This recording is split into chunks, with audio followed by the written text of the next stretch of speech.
Greetings once again from the seat of the lawnmower this time. And once again, for all those that this is not intended for, I don't care if your feelings get hurt, and I don't care if you disagree with me. There is a question regarding value versus cost. Recently, I went through the effort of an estate sale. Now, much of the stuff that was sold was of great value to me. However, the people that were there at the auction found next to no value. In fact, found no value in much of it.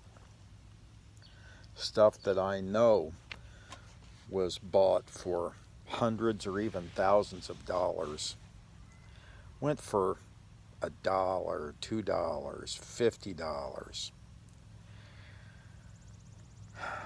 An accumulation of over 70 years of stuff. And anyone that's gone through one of these estate auctions or had to deal with their parents' stuff will find the same thing. You know, the value is determined by the individual. Cost is determined by the seller in most things. Let's say, for instance, that you decide to go out and buy, or someone tries to sell me, the original utility belt used in a Batman movie. And they throw a cost of $5,000 on this thing. Well, that's the cost. The value to me is absolutely zero. Worth nothing. And it all depends on what you want out of life, what your goals in life are, as to what the value of a particular thing is. And that includes people. Let's say that you are a donut maker and you're wanting to hire a baker. Well, a pipe fitter coming in off of the street really has no value to you at all. They're going to expect a wage of a certain level because, let's say, they're a master pipe fitter. And for someone that is using a master pipe fitter that needs their services, they will pay handsomely for a master pipe fitter. But for a baker, no value. May as well grab the kid riding the skateboard down the street and teach them how to make donuts. That's the same way with people in your life, in your relationships. If you are looking for a life partner, and all you want to do is travel the world and have something good looking hanging on your arm, then, you know, a good looking barren trophy wife may be of value to you. She looks good, spends all of her time preparing to look good, so that when you need her to look good, she's there hanging on your arm. And for you, that very well may be the worth the half of everything that you have and everything you ever will have. Because that's the cost. As soon as you get married, the cost of that person is half of everything you own. And everything that you ever will acquire during the marriage. Plus, whatever the courts will provide to that person because she has a quality of life that she would like to maintain without work.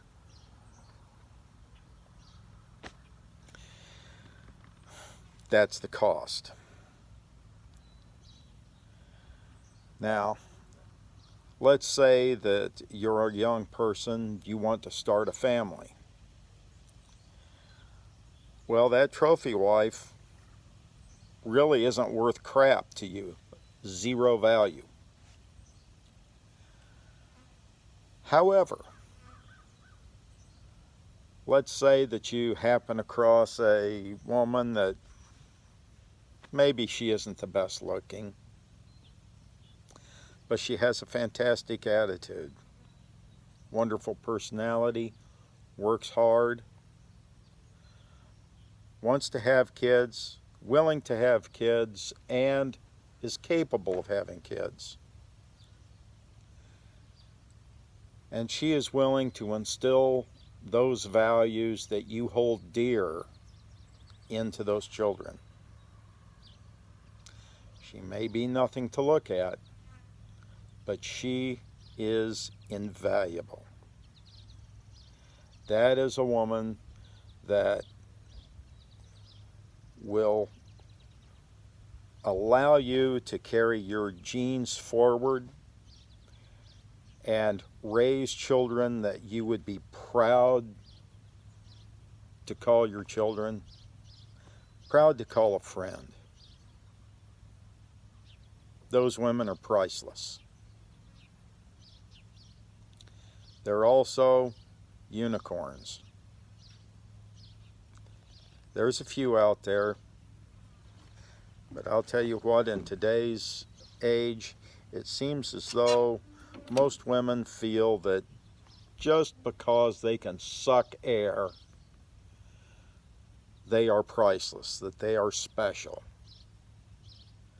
And you can see it in all the body positive and the attitude, if you don't like me at my worst, you don't deserve me at my best bullshit. Just because you're a woman doesn't mean that you can use the rest of the world as a tampon. I have no truck with that at all. If you think that you are something special just because you suck air, you're wrong. Oh, but I'm unique. I'm a snowflake. Screw you. I live in Michigan. There's shit tons of snowflakes on the ground. And you know something? After they're there for a day, you can't distinguish one from another. And they're all just a pain in the ass. Makes life difficult living because you have to deal with all of the friggin' snowflakes.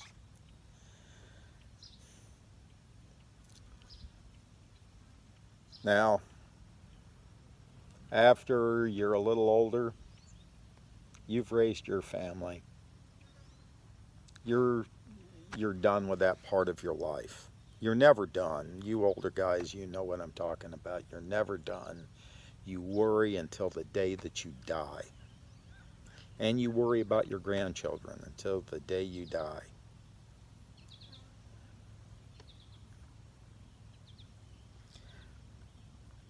My mom, basically on her deathbed, was worrying about her grandchildren. tasked an individual with passing along a message to one of her grandchildren because she was worried about that individual. So all of you older people, you understand that your job of parent, grandparent, caretaker, warrior for all of your offspring never ends. That's a lifelong endeavor. After you've accomplished your biological requirement, then you start worrying about the next generation. Honestly, today I am extremely worried about the next generation. It's pretty friggin' rough. You've got a bunch of people out there that, especially women, incapable of rational thought and think that they are entitled just by their mere existence. And they have to put no effort into jack shit. And whoever they wind up hooking up with, they would like to ride the cock carousel for as long as possible. And then, after they've squirted out a couple of, little bastards, find a beta male to raise them. And there's plenty of poor schmucks out there that are their biological needs. It's hardwired into them. These guys, they've got this biological need to provide and protect. And it's hardwired into women to be hypergamous in nature, to find the best deal that they can. And finally, at some point in time, they've gone through a whole bunch of good deals and tossed them aside. Then they find out that nobody really wants them now. They've spent all of their capital, you could say, buying stupid shit and throwing it away, not taking care of what in the world that not taking care of the good stuff that they've had, always looking for something shinier, brighter, better.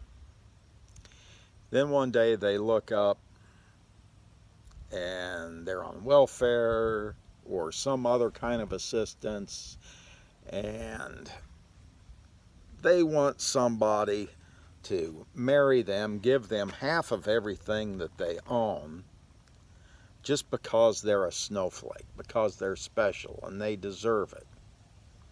They've already hit the wall. So, from a biological standpoint, they are of zero value. They marry this guy, this beta male, because he's desperate. And, they can't have kids. But she's got some kids. Okay, he figures, gee whiz, I can make a difference in somebody's life. I can raise this child. I can help raise this child. I can make this child a valued member of society. Trouble is, by the time a kid is 3 to 5 years old, that personality is already set. And she has already fucked him up. Him or her. that kid, regardless of what you do after that, will always be what it was at 5 years old, only more so. And to top it off, if you try to correct that kid, it will always be, that is not your kid. It's my kid. You can't do anything except work, provide money, do whatever the hell the kid says and whatever the hell I say. That's a pretty fucked up life. But I've seen it in action on numerous occasions. I know family members exactly that way. And it fucking sucks. You know, and the cycle never stops. Fucked up people breed fucked up people. Yeah, there are exceptions. Not going to say there isn't. But by and large, you know, you breed, you know, weasels, you get weasels. A mink isn't going to pop out.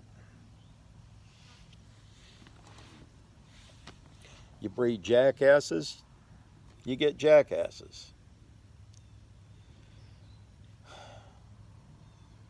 And if you take a horse and a jackass and you breed them, you get a mule.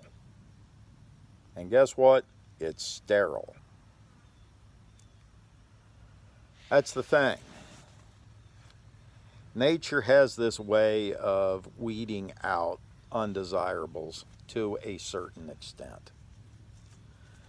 Trouble is, modern medicine and society in general has propped up those individuals that should have been eaten by a lion. They should have died of starvation because they were too stupid to take care of themselves.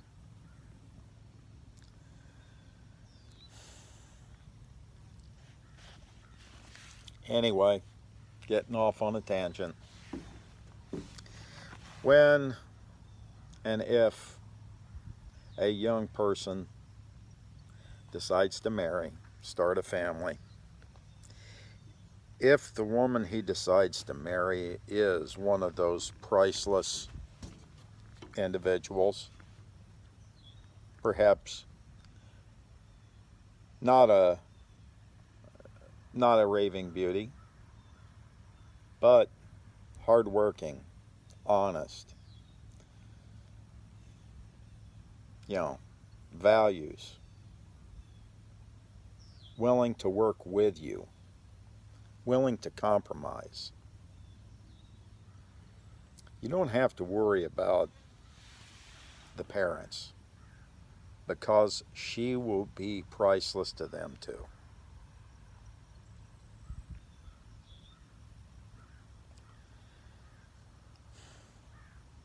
But just because someone is lonely, a lot of people go out, get married. And I've heard from numerous women that one of the most unappealing things for a woman is desperation. They can smell it a mile away. If you guys are out there, you've got this smell of desperation, you've got to have a companion in your life. They hold you in such contempt. You may be the greatest guy in the world. All you want is to provide, work hard, you know, take care of your family, provide anything that your spouse wants. And you're viewed as pathetic, desperate, worth nothing, a putz, someone to be taken advantage of.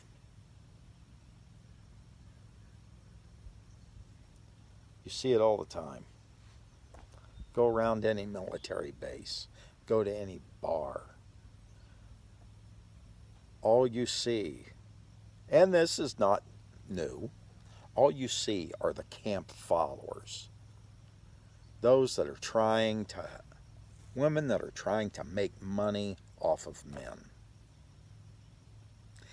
And I've been told that there is oh crap, I'm up on 20 minutes here, 21 minutes. I guess I'll hold off on the next little bit for a later date. Bye.